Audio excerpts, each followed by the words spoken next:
একটি গণতান্ত্রিক সরকারের পতন ষড়যন্ত্র পর্ব 1। গত জুলাই মাস থেকে শুরু হওয়া একটি তথাকথিত বৈষম্য বিরোধী আন্দোলনের ফলশ্রুতিতে 5ই আগস্ট 2024 তারিখে পতন হয় বাংলাদেশের একটি নির্বাচিত গণতান্ত্রিক সরকারের, যার নেতৃত্বে ছিলেন শতাব্দীর শ্রেষ্ঠ বাঙালি, 71-এর মহান মুক্তিযুদ্ধের মহানায়ক শেখ মুজিবুর রহমানের সুযোগ্য কন্যা শেখ হাসিনা, যিনি একটি ব্যর্থ রাষ্ট্রকে ধীরে ধীরে সফলতার দিকে নিয়ে যাচ্ছিলেন।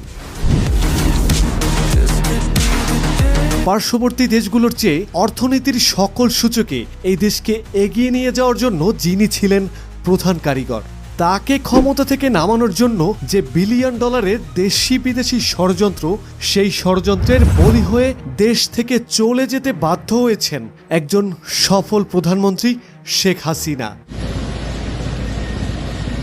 তাহলে কি ছিল সেই আন্দোলন? কোটা বিরোধী আন্দোলন। কিন্তু এই আন্দোলন তো শুরু হয়েছিল সেই 2018 সালে এবং কোর্টের মাধ্যমে যার একটা ফয়সালাও হয়েছিল। তাহলে আবার নতুন করে কেন পুরনো ইস্যু নিয়ে আন্দোলনের দরকার পড়ল? আসলে এই তথাকথিত কোটা বিরোধী আন্দোলন ছিল বিলিয়ন ডলারের ষড়যন্ত্রের একটা ট্রিগার পয়েন্ট,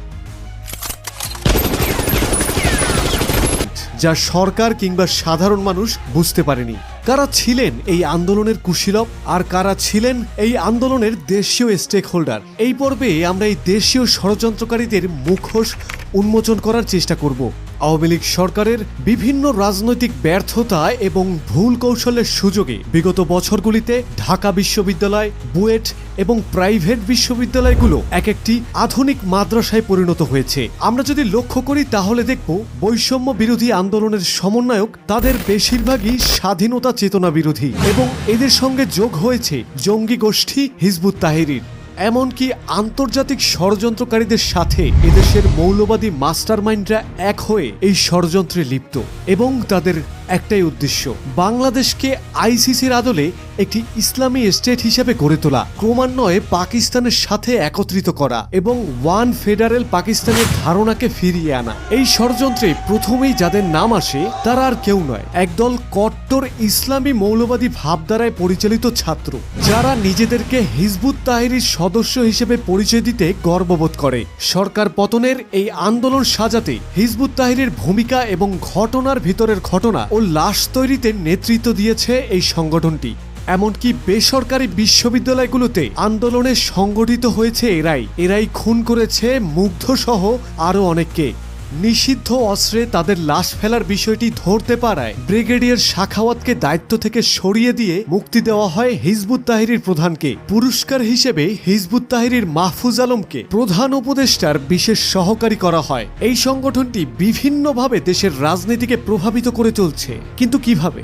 হিজবুত তাহরির একটি আন্তর্জাতিক ইসলামী রাজনৈতিক সংগঠন, যারা বিশ্বের বিভিন্ন দেশে ইসলামিক রাষ্ট্র প্রতিষ্ঠার জন্য বিভিন্ন ধরনের জঙ্গি কার্যক্রম চালিয়ে আসছে। বাংলাদেশে যাদের প্রাথমিক উপস্থিতি ছিল বাংলাদেশ প্রকৌশল বিশ্ববিদ্যালয় ভিত্তিক এবং 2012-13 সাল থেকে এই গোপন সংগঠনটির নাম শোনা যায়।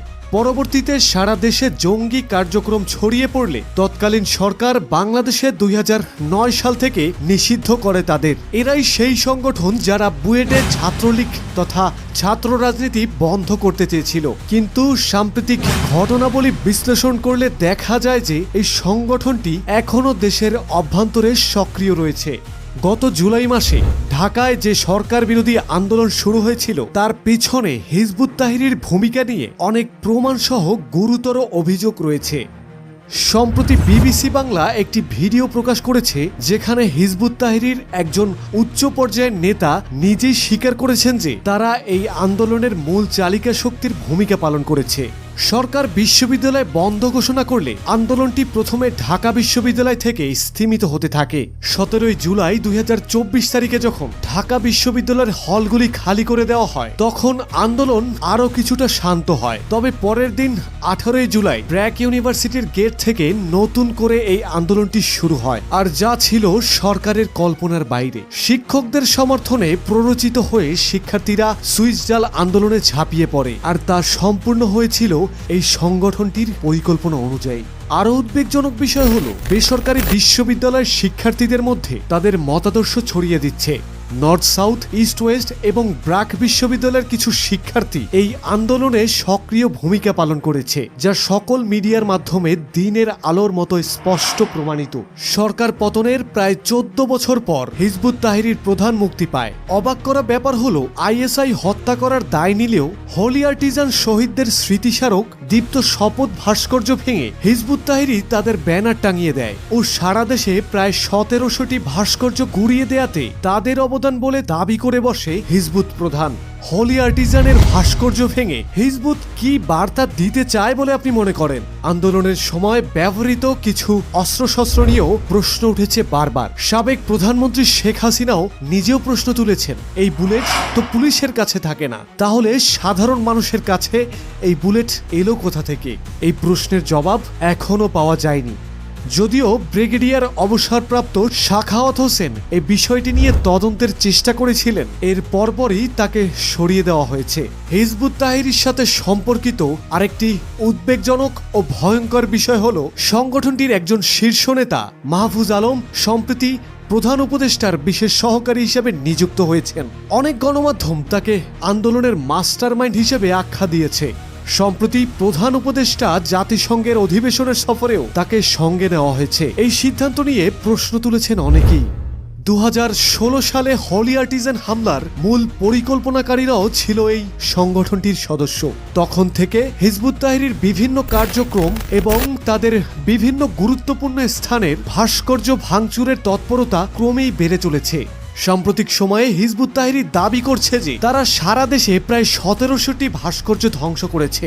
এই ধরনের সাংস্কৃতিক সম্পদ ধ্বংসের ঘটনা দেশের ঐতিহ্য ও সংস্কৃতির জন্য হুমকি হিসেবে দেখা হচ্ছে।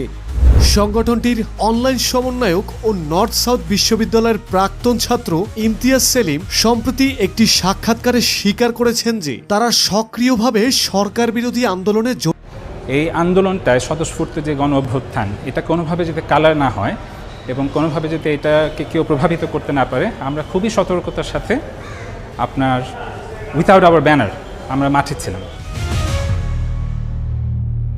তিনি দাবি করেছেন যে তারা খুব সুকৌশলে নিজেদের উপস্থিতি লুকিয়ে রেখেছিল। এই পরিস্থিতিতে জাতির কাছে অনেক প্রশ্ন রয়ে গেছে। আসলে কারা এই আন্দোলনের পিছনে ছিল? কিভাবে সাধারণ শিক্ষার্থীদের এই ধরনের সহিংস কর্মকাণ্ডে জড়িত করা হলো? আর সরকার কিভাবে এই জঙ্গি সংগঠনগুলোর কার্যকলাপ মোকাবেলা করবে? আমাদের দেশের নিরাপত্তা ও স্থিতিশীলতার স্বার্থে এই প্রশ্নগুলোর উত্তর পাওয়া জরুরি। তাই সরকার ও সংশ্লিষ্ট কর্তৃপক্ষের কাছে আমাদের আহ্বান, এই বিষয়ে একটি নিরপেক্ষ ও পূর্ণাঙ্গ তদন্ত করা হোক। কোটা বিরোধী আন্দোলন হতে শুরু করে 5ই আগস্ট পর্যন্ত যারা নিহত হয়েছেন তাদের বিচার ও তদন্ত হওয়া যেমন প্রয়োজন, ঠিক একইভাবে আগে এবং পরে 16ই আগস্ট পর্যন্ত যারা নিহত হয়েছেন তাদের হত্যাকাণ্ডেরও বিচার ও তদন্ত হওয়া প্রয়োজন। নতুন এই বাংলাদেশে কোনো ধরনের উস্কানিমূলক বা সহিংস কর্মকাণ্ড যেন না হয়, অথবা কোনো জঙ্গি সংগঠন যেন মাথাচাড়া দিয়ে উঠতে না পারে। আমাদের দেশের শান্তি ও উন্নয়নের স্বার্থে আমরা সবাই মিলে একসাথে কাজ করব, এমনটাই প্রত্যাশা করছি।